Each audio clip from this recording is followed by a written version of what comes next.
Hola, ¿qué tal? Muy buenas a todos. Hoy se inicia el curso de Python. Si estás aquí es porque quieres aprender fundamentos de programación o bien ya sabes programar y lo que necesitas es hacer una revisión de la sintaxis del lenguaje. En cualquier caso, sed bienvenidos y comenzamos. Bien, en la sesión de hoy hablaremos de qué es Python, cuáles son sus características y sus principales usos. Hablaremos también de los entornos de desarrollo que tenemos para programar en Python. Haremos nuestro primer programa, hablaremos un poquito de la sintaxis básica y haremos un breve repaso a lo que son las palabras reservadas. ¿Qué es Python? Python es un lenguaje que fue creado en 1990 por el neerlandés Guido van Rossum. Recibe su nombre del grupo de humoristas británico Monty Python y su última versión es la 3.10, que es la que yo voy a usar en este curso. Según el índice TIOBE de octubre de 2021, Python lleva casi 2 años en ascenso meteórico, de hecho el mayor de su historia. Para los que no lo sepáis, TIOBE Software BV es una empresa que mide la calidad del software, es una empresa de reconocido prestigio mundial y mensualmente hace o genera este índice TIOBE que mide la popularidad, ¿de acuerdo?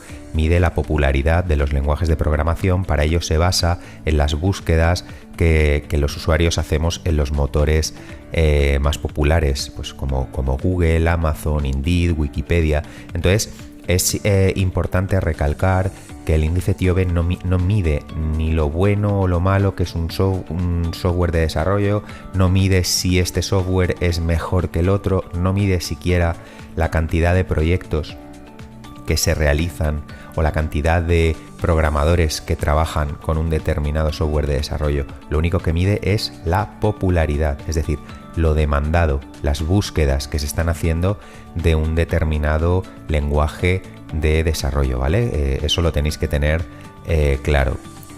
Si abrimos la página de tiobe.com y nos vamos al índice, como podemos ver aquí, en octubre de este año, el puesto número 1 se lo lleva Python, seguido del lenguaje C, Java, C++, C# y Visual Basic. Digamos que siempre el top 5, top 6 siempre suelen llevárselo estos lenguajes. Y Python desde el 2018, como podemos ver en esta gráfica, pues ha dado el salto y es un lenguaje pues está siendo bastante demandado, ¿no? Según este índice. Vemos, por ejemplo, que el lenguaje C también sigue estando ahí, muy reñido. De hecho, este año, como podéis ver aquí en estas dos gráficas, pues están bastante igualados. Pero bien, Python pues es un logro, como ya digo, desde su fundación hasta hoy día, pues ha tenido bastante ascenso y lo más seguro es que así continúe. En cuanto a las características por las que ha crecido tanto, pues bueno, cabe mencionar que es un lenguaje fácil de aprender, es decir, su sintaxis es bastante sencilla, es liviana. Esto quiere decir que con poco código podemos hacer lo mismo que se hace en otros lenguajes. Y la ventaja pues es que los programas van a ser más cortos y más rápidos de ejecutar. Es un lenguaje también de propósito general, es decir, vale para cualquier tipo de proyecto. Tiene una comunidad de desarrolladores bastante grande. Si no recuerdo mal, a fecha de 2019 eran unos 8,5 millones de desarrolladores y anualmente celebran unas convenciones que se llaman las PyCons, donde pues bueno, desarrolladores de esta comunidad pues hacen charlas, conferencias y demás. Detrás de ellos está la Python Software Foundation, que es la asociación que promueve y vela por el desarrollo del estándar de este lenguaje. Y todo esto se traduce en que hay una gran cantidad de librerías que prácticamente nos permiten hacer cualquier cosa. Cuando digo librería me refiero a programas desarrollados por otros programadores que no somos nosotros, pero que nosotros los podemos utilizar, podemos incorporar ese código a nuestros programas. Es un lenguaje multiplataforma, esto quiere decir que se puede ejecutar sobre cualquier plataforma, ya sea Windows, macOS, Linux. Python, al igual que JavaScript, PHP o otros lenguajes, son interpretados, es decir, no se genera ningún ejecutable. Necesitamos tener un intérprete que directamente es el que ejecuta el código sin necesidad de crear ningún otro tipo de fichero ejecutable. Tiene tipado dinámico, esto quiere decir que cuando declaramos una variable, las variables van tomando el tipo del dato que almacenan. Si por ejemplo tenemos una variable en la que almacenamos un valor entero, esa variable decimos que es de tipo entero. Si luego más tarde almacenamos en la variable un valor de tipo cadena de caracteres, pues diremos que esa variable pasa a ser una variable de tipo cadena. Y finalmente es un lenguaje multiparadigma, es decir, soporta programación orientada a objetos, soporta programación imperativa y también programación funcional. No os preocupéis, muchos os sonará un poco raro algunos de los conceptos de los que hemos hablado. Todo esto se va a ir hablando tranquilamente y explicando durante el curso, pero ahora no es el momento. Simplemente lo que quiero ahora es que os suenen los términos, ¿de acuerdo? Pues términos como programación orientada a objetos, tipado dinámico, para que cuando volvamos a incidir en ellos simplemente los recordéis. En cuanto a los sectores de aplicación de Python, como os he contado, se utiliza en cualquier tipo de proyectos, así que pues por ejemplo lo podemos ver en desarrollo web, utilizando frameworks como Django, Pyramid, Flask, Bottle. Un framework es un entorno, ¿de acuerdo? Un marco de trabajo que nos permite a los programadores automatizar tareas, es decir, que ciertas tareas repetitivas nos sean no tengamos que implementarlas desde cero, ¿de acuerdo? Es como una ayuda, como un software que nos permite, en este caso utilizando Python, poder desarrollar labores de desarrollo web sin necesidad de tener que empezar los proyectos desde cero. También se utiliza en el sector educativo, pues ya os dije que es muy sencillo, la curva de aprendizaje de este lenguaje es muy sencilla, entonces es ideal para enseñar a los estudiantes los fundamentos de la programación. En el ámbito científico, sobre todo en cálculo numérico, existen librerías como SciPy o Pandas y se utiliza Python porque tiene los datos numéricos en Python tienen un rango muy amplio, es decir, podemos trabajar con números muy grandes o también con números muy pequeños, y eso es ideal, como os digo, para el cálculo científico. También se utiliza en desarrollo de interfaces gráficos, las conocidas como GUIs, interfaces gráficas de usuario, con librerías como Kivy o PQT. Se utiliza en desarrollo de software de testing. También su uso destaca en Machine Learning e inteligencia artificial, con librerías de aprendizaje automático como Keras o TensorFlow. En visualización de datos existen librerías para poder generar gráficas, como por ejemplo Seaborn o Plotly, y también se está utilizando en finanzas y en trading gracias a librerías como Quantleaf.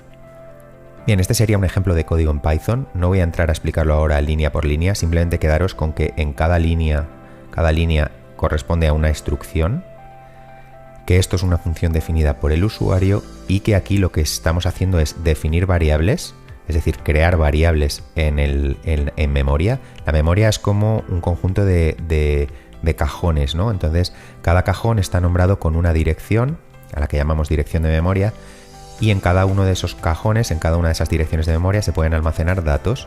Entonces, lo que estamos haciendo aquí es crear variables, es decir, decirle al sistema, oye, resérvame uno de esos cajones para mí, le llamamos de cierta manera, por ejemplo, esto sería la variable A, y con el operador igual, también conocido como operador asignación, lo que estamos haciendo es almacenar en ese espacio reservado un dato, un literal, ¿de acuerdo? Entonces, básicamente, este grupo de instrucciones lo que hace es crear la variable A, ir asignándole, ir guardando literales, es decir, valores de distinto tipo, y después lo mostramos por pantalla con la función nativa, con la función print, que es una función nativa de Python, es decir, que ya viene incluida.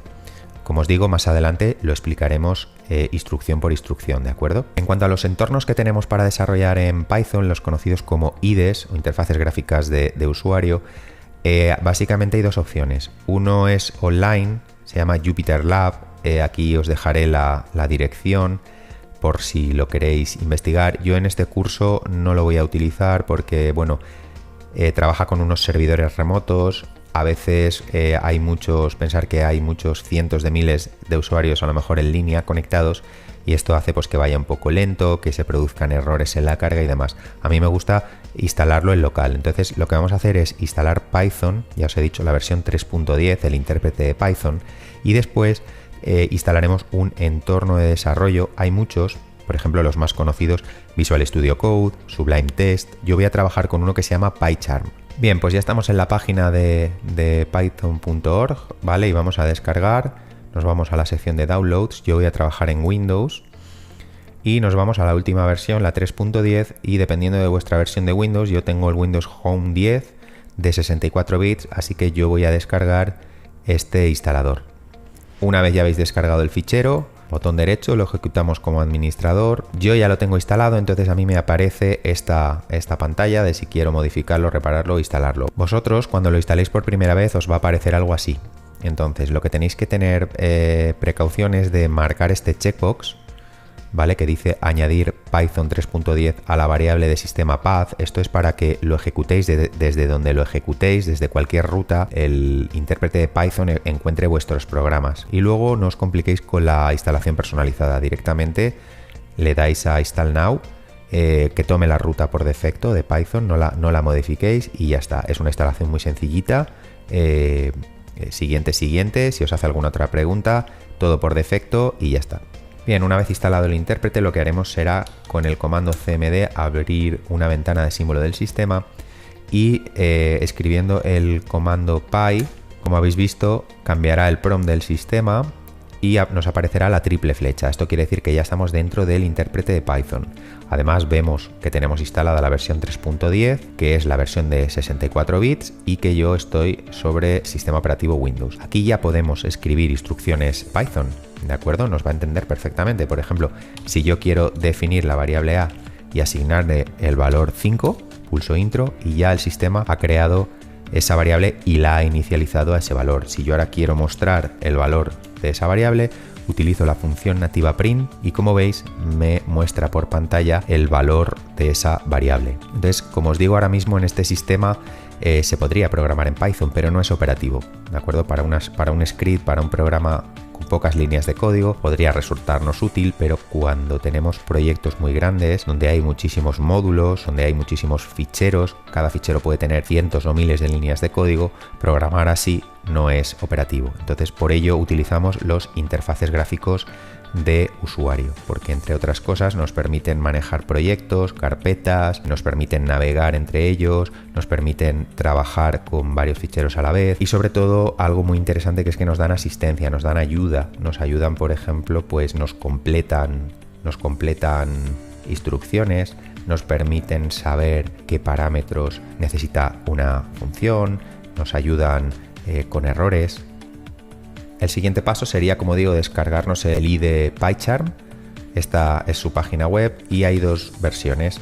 Nosotros vamos a instalar la versión Community, porque aparte de que es para desarrollar en Python puro, es la versión gratuita. Una vez descargado el fichero, lo ejecutamos como administrador, dejamos la ruta por defecto, ¿de acuerdo? Va a ser una instalación donde no nos vamos a complicar. Siguiente. Marcamos el checkbox para decir que los ficheros con extensión PI se asocien a Python. Los ficheros Python terminan en PI. Marcamos también el checkbox de añadir la variable path y comenzamos la instalación. Y una vez se ha terminado de instalar, pues nos pide que reiniciamos, así que hagámosle caso para poder trabajar ya de una manera segura con el entorno. Bien, pues ya hemos reiniciado el sistema, entonces ejecutamos PyCharm. La primera vez que se os abra no veréis esto, yo es que tengo abierto ya un proyecto, entonces voy a cerrarlo. Cuando se os abra vosotros veréis una ventana parecida a esta. Aquí no deberíais de tener nada, todos estos son los proyectos que yo he generado para el curso, entonces no deberíais tener nada. Y lo primero de todo es crear un nuevo proyecto. Pide que digáis en qué ruta lo queréis guardar. Yo tengo una carpeta, podéis ver la ruta, que se llama ejercicios, y aquí dentro voy a guardar todos los proyectos. Entonces lo único que tenéis que hacer es indicar aquí la ruta de la carpeta ejercicios, ponéis un nombre al proyecto, por ejemplo voy a crear el proyecto Bórrame, y el resto de opciones por defecto. Aquí tenéis que dejar entorno virtual, esto ya lo coge por defecto, aquí el intérprete de Python que hemos instalado, la versión 3.10 también la coge por defecto, y puede ser que esta opción la tengáis marcada por defecto. Esto quiere decir que cada vez que creéis un proyecto nuevo se va a crear un fichero main.py. Los ficheros Python tienen que tener la extensión PY y esto crearía el fichero principal de un proyecto. Yo quiero crear proyectos desde cero, entonces desmarco la opción. Le damos a Create y ya nos ha creado nuestro proyecto. Si vamos aquí a la carpeta de ejercicios, vemos que aquí hay una carpeta que se llama Bórrame y dentro hay dos subcarpetas que siempre se crean por defecto en todo proyecto. Una es para librerías, creo, y la otra es para módulos. Bueno, en fin, eso no lo toquéis, no lo borréis, directamente se crean por defecto y ya está. Lo siguiente sería crear un fichero, entonces nos ponemos sobre el nombre del proyecto, botón derecho, nuevo fichero de Python, por ejemplo vamos a llamarle ejercicio 01, pulsamos intro y como veis aquí se ha creado el fichero ex01.py y por supuesto aquí también lo vemos. Por defecto lo crea y nos lo abre, así que aquí ahora mismo no tenemos nada de código Python, con lo cual está vacío. Lo podríamos cerrar y lo podríamos volver a abrir. También podemos sobre un fichero darle al botón derecho y borrarlo, o simplemente eligiéndolo, dándole a suprimir y borrándolo. De igual manera, para borrar un proyecto, pues primero lo cerramos, Close Project, lo elegimos aquí, botón derecho, Remove Project y lo remueve de la lista reciente de proyectos. Pero si nos vamos aquí a nuestra carpeta de ejercicios, todavía lo tenemos aquí, el proyecto, con lo cual habría que también, si queremos deshacernos de él, suprimirlo. Bien, pues me vais a permitir que abra el proyecto de la sesión de hoy. Este proyecto consta de 4 ejercicios. Voy a abrir el primer ejercicio. Si recordáis, al inicio os he enseñado la estructura de un sencillo programa Python, que era esta, y os he dicho más tarde lo veremos en ejecución y lo explicaré más tranquilamente. Bien, pues una vez tenemos escrito un programa en Python, lo que hay que hacer es ejecutarlo. Para ello nos vamos a Run, volvemos a dar la opción Run y aquí tenemos que elegir el fichero que queremos ejecutar. Pulso ex01 y aquí abajo, veis, se nos abre la consola donde se nos muestran los resultados de la ejecución. Entonces ahora vamos a ir explicando línea por línea. Por cierto, no lo he dicho, yo este curso lo quiero enfocar de la siguiente manera: no vamos a hacer ni grandes explicaciones ni grandes sesiones de teoría pura y dura, ni tampoco justo lo contrario, grandes programas con cientos y cientos de líneas de código. Creo que para aquellos que os iniciéis en los fundamentos de la programación no es lo conveniente. Entonces voy a explicar teoría y a continuación pequeño ejercicio práctico que lo sustente. Otra vez teoría y nuevamente pequeño ejercicio práctico que la demuestre. Creo que esa es la mejor manera de enseñar programación. Ya tendréis tiempo, incluso si este curso tiene aceptación y sigo generando contenido de Python, ya tendremos tiempo, una vez sepamos programar, una vez ya hayamos adquirido esos conocimientos fundamentales, ya tendremos tiempo de hacer programas más largos, ¿de acuerdo? Yo pienso que ahora no es el momento, así que el curso lo voy a enfocar así. Como os decía, aquí lo primero que tenemos es una función definida por el usuario. Para ello utilizamos la palabra reservada def. Después tenemos el nombre de la función, que nosotros hemos decidido llamarle mitad, podríamos haber utilizado otro nombre, y entre paréntesis tenemos los parámetros que va a recibir la función, es decir, las funciones reciben datos. Bueno, no es obligatorio, hay funciones que no reciben parámetros de entrada, pero en este caso la función mitad recibe un parámetro de entrada al que llamamos P1, sencillamente una variable. Y esta función, después de los dos puntos, que son obligatorios, tenemos lo que sería el cuerpo de la función. En este caso el cuerpo de la función solamente tiene una instrucción, y esa instrucción, analizándola de derecha a izquierda, hace lo siguiente. Primero hay una expresión aritmética, es decir, una división, donde el primer operando es el parámetro que se le pasa a la función y el segundo operando es un literal numérico, en este caso de tipo entero. La barra simboliza la división real. Ojo, entonces la división real siempre va a dar como resultado un número real, y una vez se haya producido ese cálculo, ese resultado, la palabra reservada return lo que hace es que devuelve ese valor, hace que la función devuelva ese valor generado en la expresión, y la función finaliza devolviendo el control del programa al lugar desde donde se llamó. Insisto, no os preocupéis si os estáis perdiendo con el lenguaje técnico que estoy utilizando, poco a poco lo vamos a ir viendo, ¿de acuerdo? Lo siguiente es definir una variable llamada a. En este momento Python ya sabe que existe, que tiene que reservar una zona de memoria para esa variable, y utilizamos el operador asignación, que sirve para asignar, para almacenar un valor en una variable.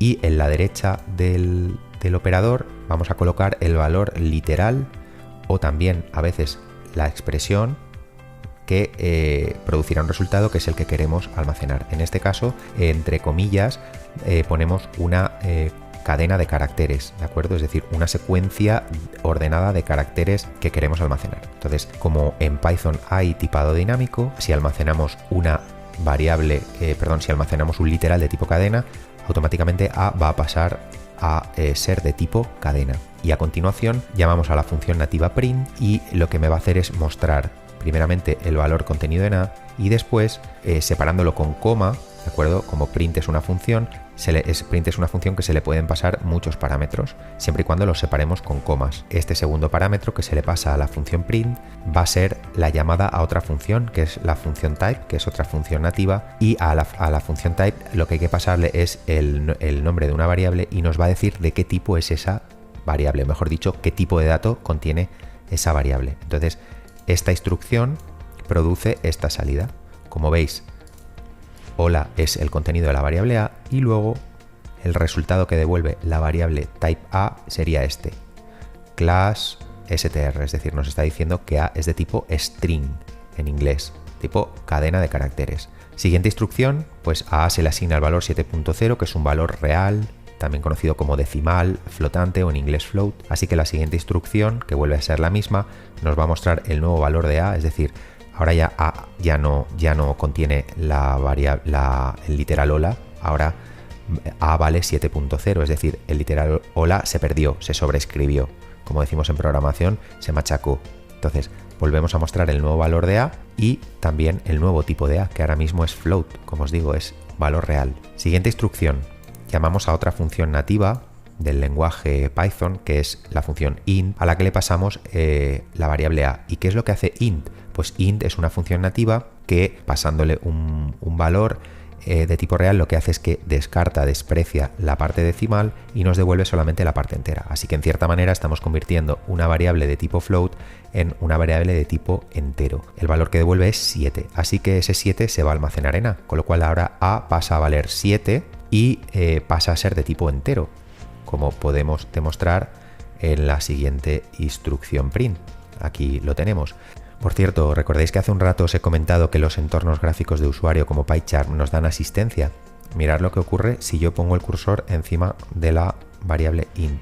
Quizás ahora no lo entenderéis, pero aquí me ayuda a ver que la variable int recibe una serie de parámetros, ¿de acuerdo? Nos da una pequeña explicación de lo que hace. Quizás ahora no la entenderéis, pero bueno, eso es la asistencia, ¿de acuerdo? O por ejemplo, la variable, si nos ponemos encima de la función print, pues veis, también nos da una explicación, una breve explicación de lo que es la función print, etcétera, etcétera. Y por último, aquí en esta asignación llamamos a nuestra función, a la que hemos definido al principio del programa, a la función mitad, y le pasamos la variable A. Lo que va a ocurrir es que se pasa el valor de la variable A, es decir, P1 en la llamada a la función pasa a valer lo mismo que A, y se realiza esta operación. El resultado será, pues si A vale en la llamada A vale 7, P1 valdrá 7, 7 división real 2 da un valor decimal que es 3.5 y cuando la función termina devuelve ese valor y ese valor lo devuelve justo en el punto donde se llamó y se almacena en la variable A, con lo cual A pasa a valer 3.5 y vuelve a ser de tipo real o flotante, como podemos demostrar aquí al imprimir su valor y su tipo. ¿De acuerdo? Y como ya no hay ninguna instrucción más que interpretar, pues el programa termina y nos muestra este mensaje, process finished, el proceso ha finalizado con el código de salida 0. Esto es importante porque cuando un programa termina en buenas condiciones, termina de manera adecuada, tiene que generar el código 0, que significa que no ha habido ningún error. Si un programa termina con un código 1, es que habrá habido algún proceso que no se ha realizado bien, algún cálculo erróneo o algún error. Por ejemplo, vamos a provocar un error. Si yo escribo esto, ahora mismo el sistema no sabe qué es, ¿de acuerdo? De hecho, mirar aquí arriba, hablando de la asistencia, si clicamos aquí, ¿veis? Aquí esto nos está diciendo que hay un error y un warning. Los errores son críticos, ¿de acuerdo? Generalmente, cuando tenemos un error, no podremos ejecutar bien un programa. Y si se ejecuta, los resultados que dará no serán los esperados. Mientras que los warnings son avisos, es decir, con un warning nos puede funcionar un programa perfectamente, pero el entorno nos está avisando de que algo ocurre. Evidentemente los warnings son mucho más livianos que los errores, pero lo ideal es no tener ni warnings ni errores, ¿de acuerdo? Entonces, por ejemplo, si nos vamos al error, nos informa que en la línea 5, por cierto, importante, las líneas van numeradas. Esto es un programa pequeñito, pero imaginaros cuando tengamos cientos o miles de líneas de código, lo bien que viene tenerlas numeradas. Entonces aquí nos está diciendo que hay un error en la línea 5. ¿Cuál es? Referencia no resuelta, es decir, no sabe qué es esto. Con lo cual, si volvemos a ejecutar, por cierto, una vez tenemos abierto ya lo hemos ejecutado una vez, no hace falta que volvamos a ir a run y otra vez run. Directamente podemos hacer control F5 y se nos abre la consola con el programa ejecutado. ¿Veis? Aquí ahora mismo, como tenemos un error grave, directamente cuando el intérprete llega aquí y ve este error, ya no puede continuar. ¿Veis? Está diciendo que en la línea 5 hay un error, me dice incluso de qué tipo es el error, el nombre, este nombre no está definido, no sabe lo que es y entonces no puede continuar, detiene la ejecución aquí del programa, aborta el programa de forma no adecuada y me dice que el proceso ha finalizado con el código de salida 1, es decir, que significa que ha habido un error grave. ¿Cómo podríamos corregir ese error grave? Pues por ejemplo, si yo hago así y le asigno el valor entero, el literal 1, ya directamente el error se ha ido. Si vamos aquí, ha desaparecido. Ahora esto podría compilar perfectamente. ¿Por qué? Porque en realidad he creado una variable que tiene este nombre y le he asignado el valor 1. Es decir, he creado una variable de tipo entero. Lo que veréis que no ha desaparecido, y sigo hablando de la asistencia que nos da el entorno, es esto. Esto es un warning. Es un warning además que tiene que ver con las PEP 8. En Python las PEP 8 son como unas recomendaciones de estilo, podríamos decir, es decir, una manera de programar que para nada es obligatorio, pero que está muy bien que las conozcamos y que ya que estamos empezando las cumplamos. ¿Por qué? Porque son como normas, códigos de buenas prácticas, de buenas costumbres, para generar un código más legible. Pensar que cada uno puede programar como quiera, pero estas normas son aceptadas ampliamente, es decir, son aceptadas por un consenso amplio en la comunidad de desarrolladores. Y alguno de vosotros estaréis pensando, ya, pero es que mi programa, yo el código lo escribo y va a ser para mí. Depende, a lo mejor puedes desarrollar código que luego almacenes en librerías y esas librerías las van a usar otras personas. Entonces, siempre es conveniente que todos sigamos unas normas de estilo, ¿no? Entonces, en este caso nos está saltando un warning relacionado con la PEP 8 y es el warning E305 que me está diciendo que después de la definición, después de la declaración de una clase o de una función, lo que tengo que hacer es dejar 2 espacios en blanco. Entonces, si os fijáis, si dejo 2 espacios en blanco, veis, ya ha desaparecido el warning. Entonces, bueno, esto ya os digo, es un estilo, pero también es lógico. Si cuando defino una función dejo espacio suficiente, porque daros cuenta que no solamente en un proyecto se define una función, a lo mejor definís cientos de funciones, entonces si dejo un espacio entre que termine una función y viene la siguiente instrucción, pues siempre de un vistazo rápido tendré más legibilidad, ¿no? Bien, así que voy a borrar esto, voy a dejarlo como estaba. ¿Veis? Si vuelvo a quitar ese espacio en blanco me vuelve a aparecer lo suyo sería dejar 2 espacios en blanco para que desaparezca. Aquí se tiene que actualizar, ya realmente ya no hay ningún warning. Ahora se ha actualizado, ¿veis? Entonces lo ideal es tenerlo así. Lo ideal es que cuando generamos un código ni haya warnings ni errores. Nos diga el número de líneas que tiene el programa, el número de instrucciones que ha detectado y con el visto, la señal de check y ya está. Así es como tiene que estar, todo perfecto. Y esto de aquí abajo simplemente es un comentario, ¿de acuerdo? Realmente es la estructura de un programa en C y lo he puesto para que lo comparéis. En C todo programa tiene que empezar incluyendo la librería de entrada salida estándar, la librería Ceonio, tenemos que llamar a una función que es la función principal, que no recibe ningún parámetro ni devuelve tampoco nada. Los programas terminan con la instrucción return 0, es decir, que Python en ese sentido es más genera un código más corto, más legible, porque directamente nos podemos poner a programar sin tener que crear una estructura, ¿no? Una estructura como en otros lenguajes de programación. Y luego también me sirve para que veáis lo que es un comentario.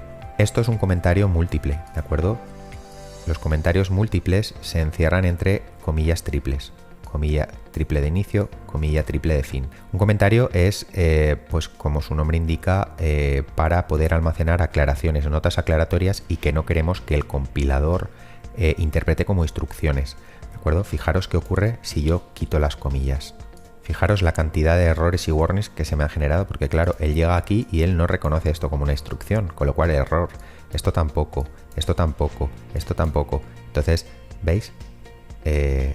La de warnings y problemas que se generan. Entonces, si lo vuelvo a dejar como estaba, ¿veis? Cambia de color y él entiende que todo lo que hay entre las comillas triples es un comentario. Los comentarios, como ya os digo, son notas aclaratorias para los programadores. Esto es un comentario múltiple.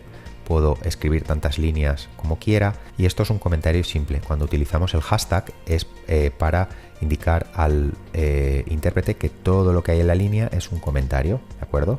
Si quito el hashtag, ¿veis? Warning y error, no sabe qué es esto. Así que cuando queráis hacer un comentario de una sola línea, por ejemplo aquí, comentario de una sola línea, comentario de una sola línea. Por cierto, ya que sale el tema de los comentarios, fijaros qué ocurre cuando en este comentario hago esto. Salta un warning relacionado con la PEP 8 y me dice que se ha infringido la norma E262. Es decir, después de que utilizo el carácter hashtag para comentario, tengo que dejar un espacio en blanco. ¿Por qué? Pues lo que os comentaba, en pro de la legibilidad. No pasaría nada si no dejamos ese espacio en blanco, pero como os digo, no cuesta nada, ya que empezamos desde cero, no cuesta nada a ir cumpliendo estas recomendaciones.